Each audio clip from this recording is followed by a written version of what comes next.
J'aime tellement la terre. Je ne pourrais pas vivre sans elle.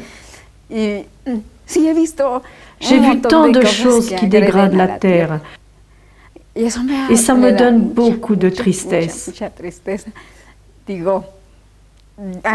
Il y a tant de gens qui s'intéressent seulement à vendre la terre. Vendre tout ce qui fait partie d'elle, comme si la terre était une marchandise. Pour moi, c'est pas juste. Et je vois ça, et c'est comme une offense pour ma mère terre. Et quand je vois qu'ils construisent partout, qu'ils coupent les arbres, je ne sais pas comment leur parler, qu'ils arrêtent. C'est comme si on lui enlevait ses organes. C'est pareil pour nous les êtres humains. Ils enlèvent la vie de la terre. Pour moi, personnellement, quand je dis que j'aime tellement la terre, je peux perdre tout. Je peux perdre la confiance en l'être humain, mais je vais me réfugier dans la terre. Depuis toujours, les peuples premiers rendent hommage à la terre-mère. Ils ont su garder ce lien respectueux avec le monde végétal, conscients que les humains, plus que de dépendre de lui, peuvent en recevoir les enseignements.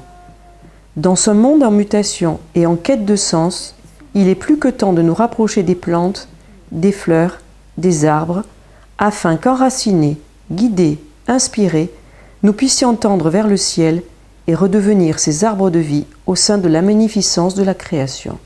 Au Japon, la mousse est un végétal sacré.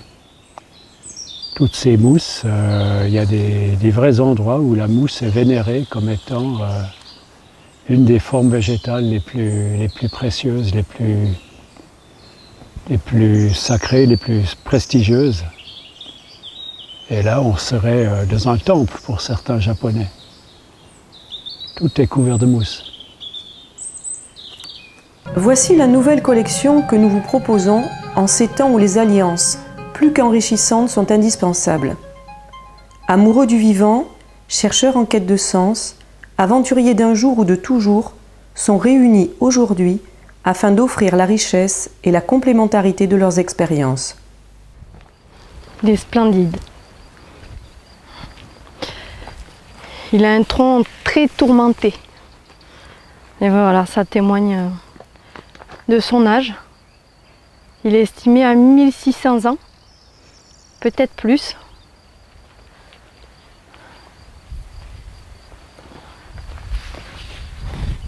Et il est classé arbre remarquable depuis 2005.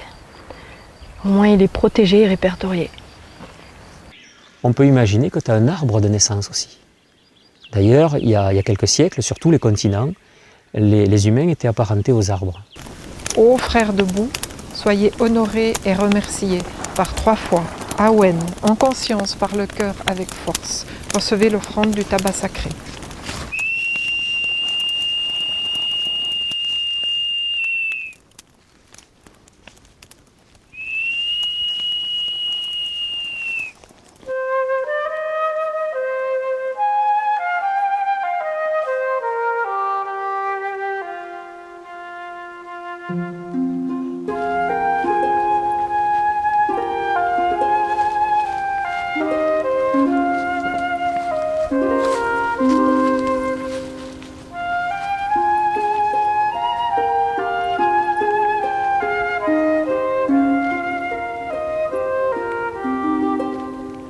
L'arbre, c'est quand même quelque part, là aussi, même si les arbres, il y a des masculins et féminins, enfin indépendamment de l'aspect végétation, les arbres féminins vont se caractériser par le fait qu'ils attirent toute une végétation autour d'eux et ils vont, même un pin, vous voyez, en principe la végétation ne pousse pas, sauf les herbes autour des pins.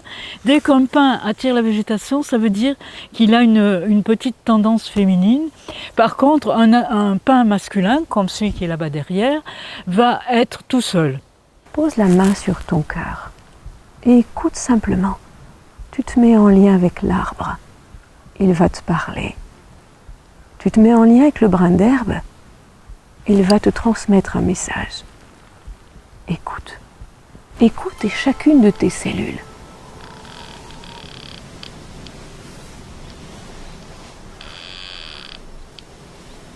L'espace-temps des arbres est tellement différent du nôtre que quand on pense toujours notre espace-temps à nous, mais qu'on est complètement en décalage par rapport à la réalité des choses. La réalité des choses, c'est ça, c'est l'immortalité pour les arbres, des cycles de 150, 200, 300, 600, 800 ans pour les autres. Et nous, à côté de ça, quand on passe 100 ans, c'est compliqué pour nous.